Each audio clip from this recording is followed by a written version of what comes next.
Hello, I'm Steve Shaw, National Coordinator of Football Officials and Secretary Rules Editor for the NCAA. And today we're presenting our first preseason training video for 2025, and we're going to be focused on our rule changes.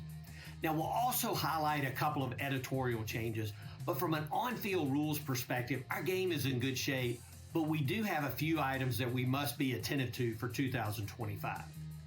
With that, let's get straight on into our rule changes. Our first change for 2025 is around feigning injuries. We know that this has been a bad look for our game. It's an integrity issue, and the Rules Committee has now approved that if a player presents as injured after the ball is spotted by game officials, that team will be charged a team timeout or a delay of game penalty if all their timeouts have been used. Now note, there are three play interpretations with this. First, replay can assist the crew on the field in determining the timing of the injury in relation to the ball being spotted. If an official stops the game for an apparent injury, no team timeout will be charged. And then finally, after a charged team timeout, if a player of that team presents as injured after the ball is spotted by officials, a foul for illegal delay of game occurs. Our first play, we see that the ball is spotted, the offense is at the line, and then number 56, he's going to go down injured.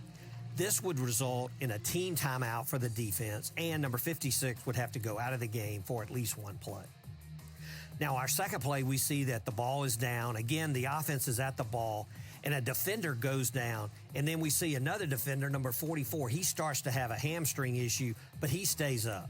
So the officials should stop the game here, but only the defender that went down must leave the game. Number 44 can stay in the game, but the defense will be charged a team timeout. Our third play, the offense, they make a long gain down to the +4. The ball is spotted, and the defender back near the 30-yard line, he's going to go down. Now, the crew properly stops the game. The back judge sees the injured player. Now, the player who went down, he's got to go out of the game. His team is charged a team timeout. And this is the type play that replay can help the crew in determine the timing of this injury. And then our last play, and this is just a reminder that the rule applies to all players, including the offense. And so the action that we see here would cost the offense a team timeout. Our next change concerns timeouts in extra periods. We know that each team is allowed one timeout in the first extra period and one timeout in the second extra period. But new for 2025, each team will be allowed only one timeout beginning with the third extra period until the game is ended. And in addition, radio and TV timeouts are permitted only after the first and second extra periods. Once we get to the third extra period, we're just going to play through. And in games that have no media timeouts, after the second extra period, there'll be a 2-minute mandatory break period. There is a change to the referee announcement following an instant replay review for this year. There's no change if the ruling on the field is overturned. But now, if the video evidence confirms the on-field ruling, or if there's no clear and obvious evidence, the old stands, then the referee is going to announce the ruling on the field is upheld. The bottom line is confirmed and stands is replaced by upheld. The scrimmage kick formation definition is being refined and modernized for 2025. And the change is, to be a scrimmage kick formation, you cannot have a player other than the potential kicker or holder aligned within the frame of the body of the snapper, and no player aligned in the clear path from the snapper to the potential kicker or holder. And the balance of the definition is unchanged, including to qualify as a scrimmage kick formation, it must be obvious a kick will be attempted. As we take a look at a formation, because there's a player lined up behind within the frame of the body of the snapper, this would not qualify as a scrimmage kick formation. And if this up back moved over outside the frame of the snapper, but in the clear path to the kicker, then it would also not qualify as a scrimmage kick formation. Now note that these formations are not necessarily illegal, they just don't qualify as a scrimmage kick formation.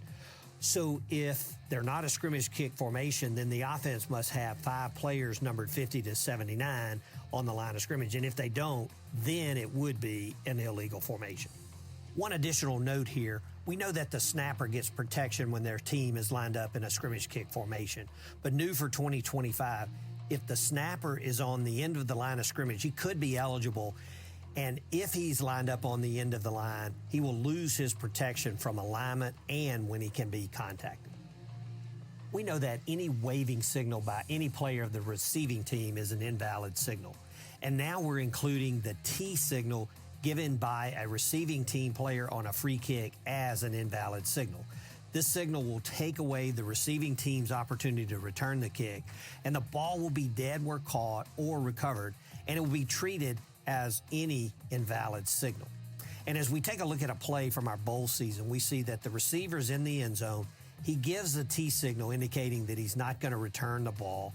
He makes the catch, walks forward a little bit, then he's going to throw a backward pass to a teammate across the end zone who tries to run up the opposite sideline. Now, this play with the new rule would be declared dead where the receiver caught the ball and they would put the ball in play 1st and 10 at the 25-yard line. Defensive team movement and disconcerting signals will continue to be points of emphasis for all officials, and additional language has been added to make it clear that any defender may not make quick and abrupt or exaggerated actions that simulate action at the snap and are designed to draw the offense offside. This will be a dead ball delay-a-game foul on the defense, and the offense will be held to the same standard of not simulating action at the snap.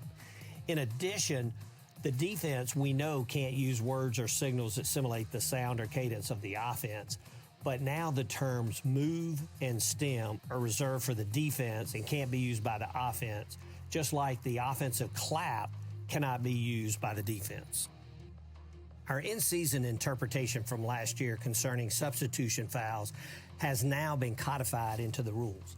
Anytime after the 2-minute timeout, if the defense commits a substitution foul and 12 or more players are on the field and participate in the down, officials will penalize the defense for the foul, and at the option of the offended team, the offense, they can reset the game clock back to the time displayed at the snap. And the game clock will then restart on the next snap. This keeps the defense from trying to burn time by putting 12 or more players out on the field. Now, 2 points of note: if the 12th defender was attempting to get off the field but was still on the field at the snap and had no influence on the play, then the penalty will apply, but there will be no clock adjustment. And Team A, if they have a long game, they can decline the penalty and keep the clock reset. There are 2 adjustments to our technology rules from last year.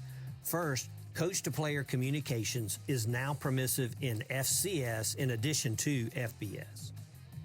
And as far as tablets, they still may not be interconnected to other devices to project larger images, except during halftime intermission in the locker room. And our final rules change. As we know, eye shields must be clear and there are no medical exceptions allowed.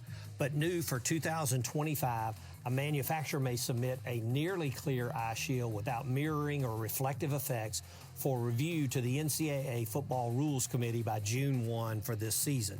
Approved shields will be communicated back out to conferences and officials well before the start of the season.